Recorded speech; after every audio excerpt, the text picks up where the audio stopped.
yetmek bolsaň okugyn.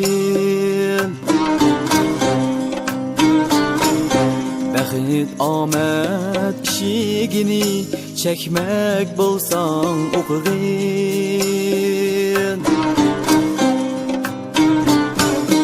İlim hikmet başlaydı saadetin yoluğa.